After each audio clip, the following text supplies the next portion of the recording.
नमस्कार, खबरों का पंचनामा में आपका स्वागत है। मैं हूं आपके साथ अंशिका। हम लेकर आए हैं आपके लिए देश दुनिया की 5 बड़ी खबरें, जिनके विश्लेषण के लिए मेरे साथ स्टूडियो में मौजूद हैं कैपिटल टीवी के editor in chief doctor Manish Kumar. Doctor Manish, बहुत बहुत स्वागत है। धन्यवाद। सबसे पहले नजर डालते हैं हेडलाइंस पर। किसानों के प्रदर्शन में पड़ी फूट, किसान नेताओं की सीक्रेट मीटिंग का हुआ खुलासा, आंदोलन से बाहर निकाले जा सकते हैं राकेश टिकैत। राहुल गांधी के पुदुचेरी जाते ही दक्षिण में खाली हुई कांग्रेस, राजनीतिक संकट के बीच गिरी कांग्रेस की सरकार, मुख्यमंत्री को देना पड़ा इस्तीफा। महाराष्ट्र में कोरोना पर उद्धव ठाकरे की नाकामी आई सामने, नागपुर में स्कूल बंद, लेकिन वीआईपी पार्टीज को सरकार ने दी छूट। एफएटीएफ की मीटिंग से पाकिस्तान की बड़ी मुसीबतें, ग्रे लिस्ट में रहने की जताई जा रही आशंका। गलवान झड़प में मारे गए पीएलए सैनिकों की संख्या पर उठाया सवाल, चीनी सरकार ने 3 ब्लॉगरों को किया गिरफ्तार।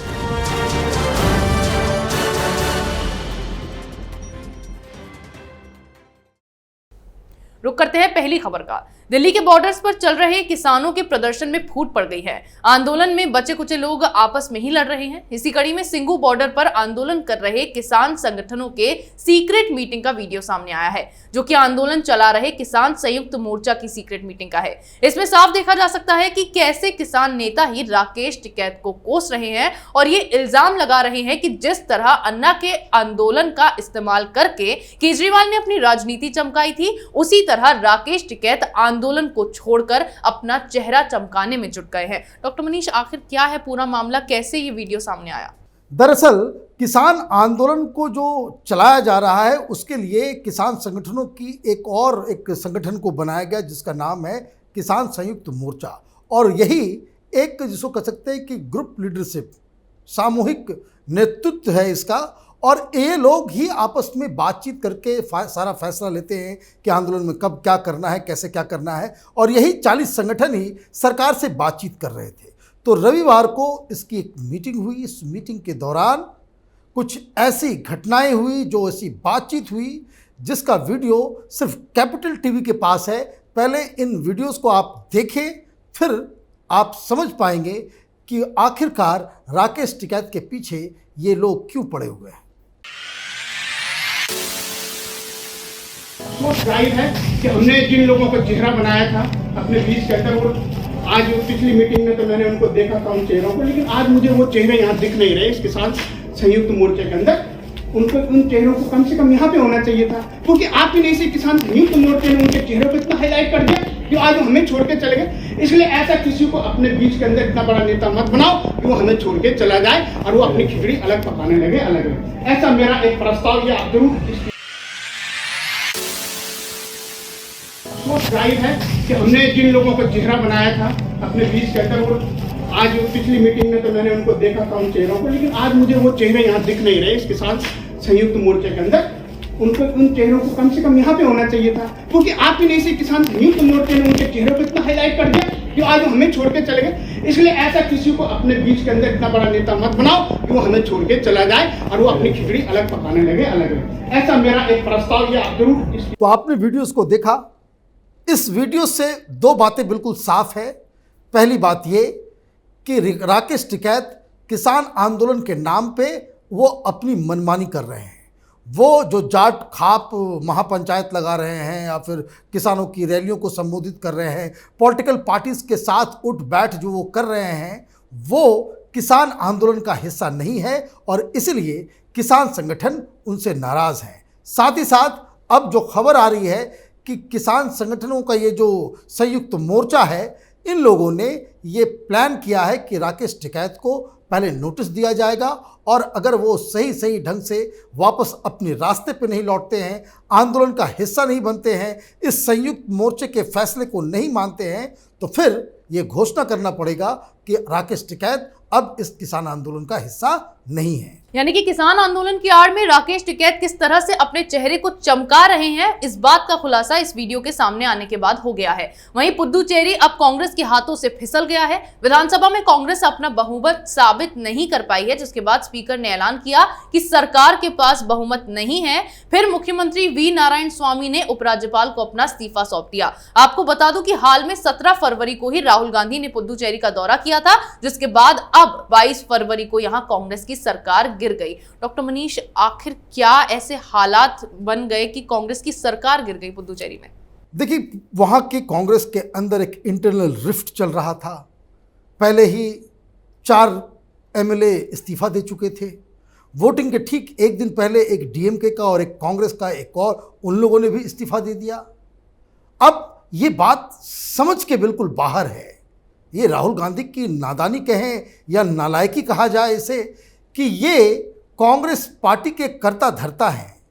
4 दिन पहले ये पुद्दुचेरी में पहुंचे और इनको भनक तक नहीं हुई कि लोग अचानक से छोड़ने वाले हैं या पार्टी टूटने वाली है, सरकार गिरने वाली है।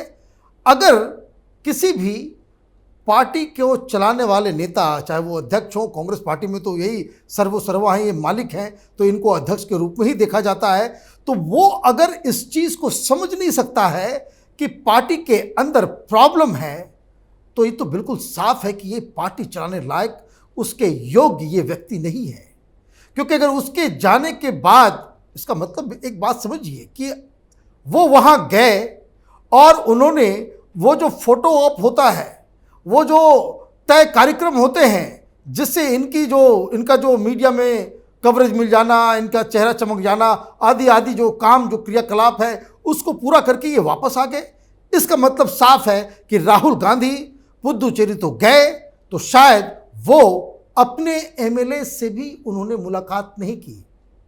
15 एमएलए थे, उनसे कम से कम इन्होंने बात की होती। बातचीत के दौरान अगर उनको ये आभास हो पाता कि भाई हमारे एमएलए नाराज हैं, तो उसकी कोई वो निदान कर पाते। और अगर मुलाकात की है और अगर इन्हें कांग्रेस के अंदर चल रहे तोड़फोड़ के बारे में जानकारी थी और उसके बाद भी अगर इसका इलाज वो नहीं कर पाए हैं, तो ये कहना पड़ेगा कि हिंदुस्तान का विपक्ष जो ये सोच रहा है कि राहुल गांधी को आगे बढ़ा करके वो प्रधानमंत्री मोदी और योगी और अमित शाह जैसे दिग्गज लीडर्स को परास्त कर पाएंगे, ये तो मुझे किसी ऐसे सपने की तरह लग रहा है जो कभी पूरे नहीं होंगे।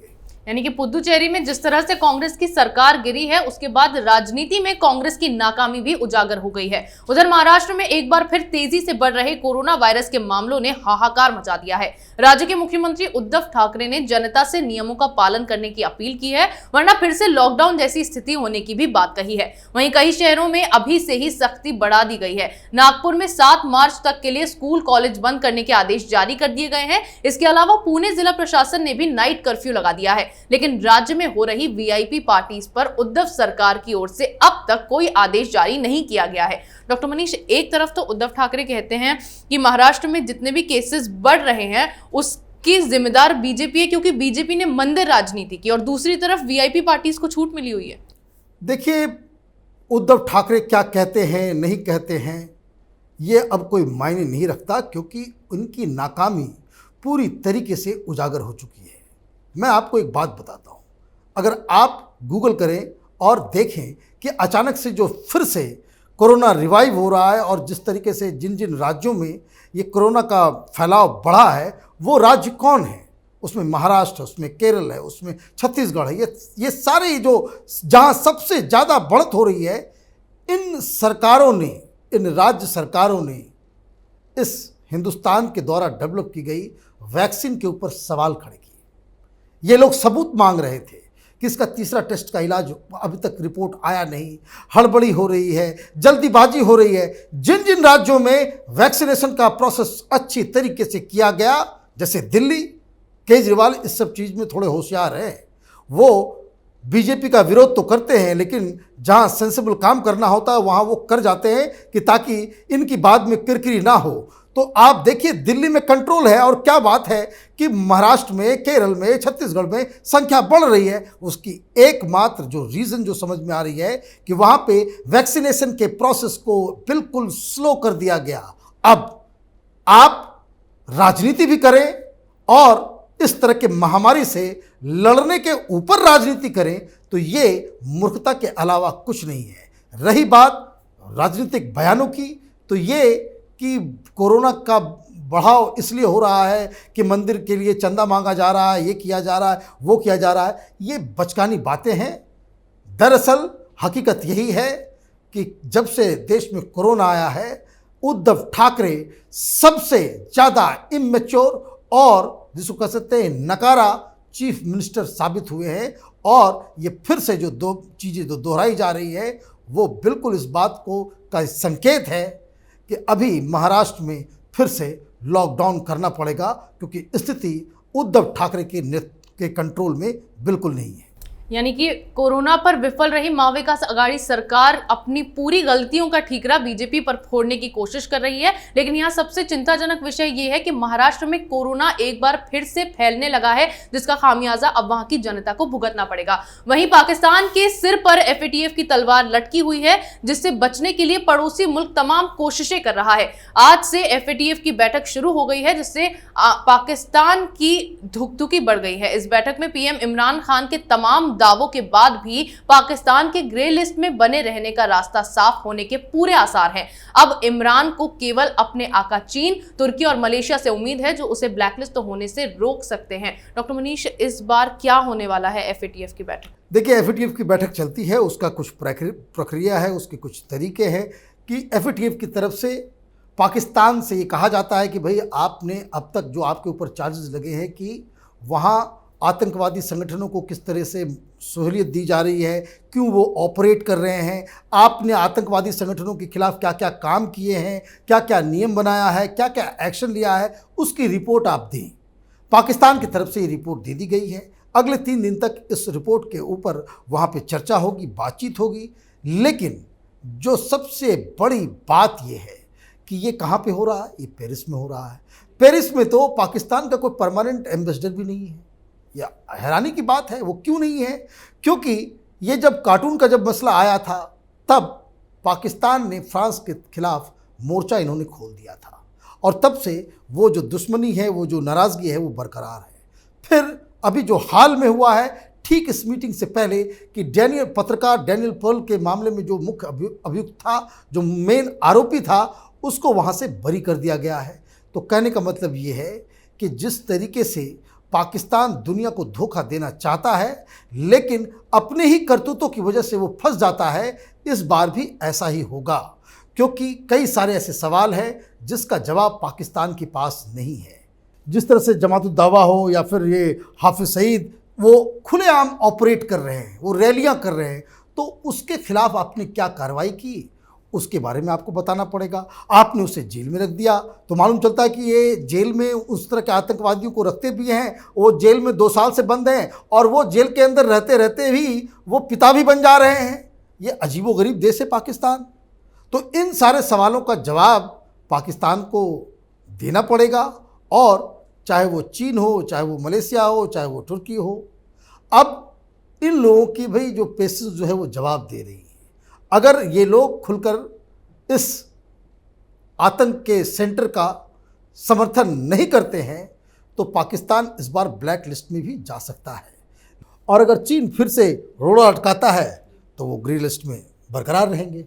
यानी कि इमरान खान की मुसीबतें अभी भी खत्म नहीं हुई हैं और एफएटीएफ की तलवार अब भी पाकिस्तान के सिर पर लटकी हुई है। उधर चीन ने हाल ही में गलवान घाटी में अपने सैनिकों के मारे जाने की बात कबूल कर ली, उनकी संख्या भी जारी की थी। इसके बाद चीन के ही ब्लॉगर्स ने उसकी जानकारी पर सवाल उठा दिए और चीनी सरकार ने इन्हें गिरफ्तार कर लिया। दरअसल इन ब्लॉगर्स को चीन के इस दावे पर संदेह था। इनके मुताबिक गलवान में मारे गए चीनी सैनिकों की संख्या ज्यादा थी, जिसे लेकर सवाल उठाए गए, तो इन ब्लॉगर्स को गिरफ्तार कर लिया गया। डॉक्टर मनीष, आखिर ऐसे क्या सवाल उठाए गए जिसके बाद चीनी सरकार ने इन ब्लॉगर्स को गिरफ्तार कर लिया? देखिए, मैं बार बार कहता हूं, ये जो हिंदुस्तान के जो वामपंथी, ये जो लुटियन गैंग है, इनके अंदर जो चीन प्रेम जो रचा बसा हुआ है, उनको समझना चाहिए कि चीन के अंदर से कभी भी कोई सच्ची खबर बाहर नहीं आती।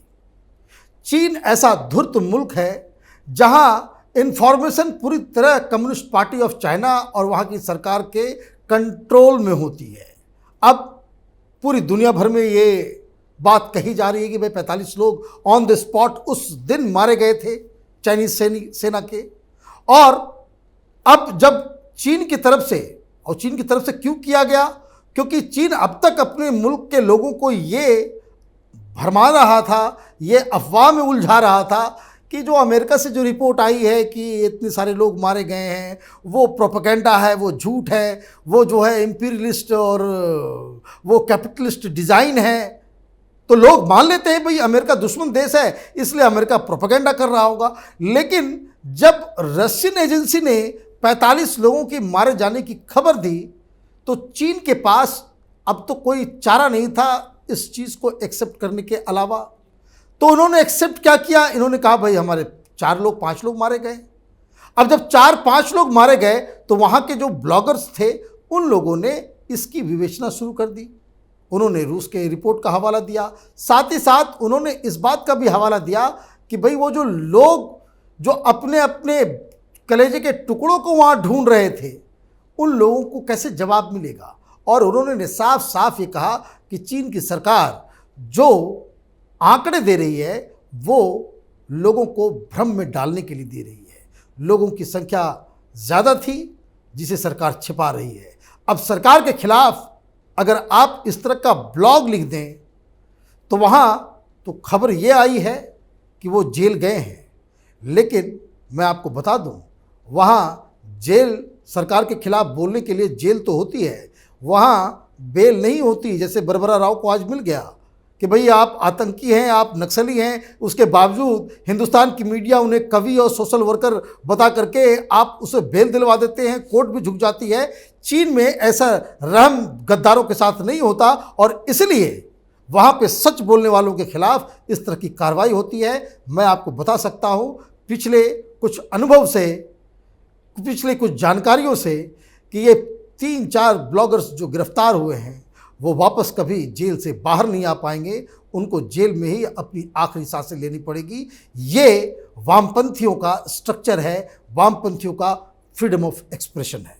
यानी कि चीनी सरकार की इस हरकत के बाद दुनिया भर में फिर एक बार गलवान पर चीन की दी गई जानकारी पर संदेह किया जा रहा है। देश दुनिया की तमाम बड़ी खबरों पर हमारे साथ आपके विश्लेषण के लिए बहुत बहुत धन्यवाद। खबरों का पंचनामा में आज इतना ही। अगर आपको हमारा ये वीडियो पसंद आया हो तो इसे लाइक करें, शेयर करें, कमेंट करें, साथ ही हमारे चैनल को सब्सक्राइब करें। और अगर आप तक हमारे खबरों के नोटिफिकेशंस ना पहुंच पाते हो तो अब आप कैपिटल टीवी के ऐप को भी डाउनलोड कर सकते हैं।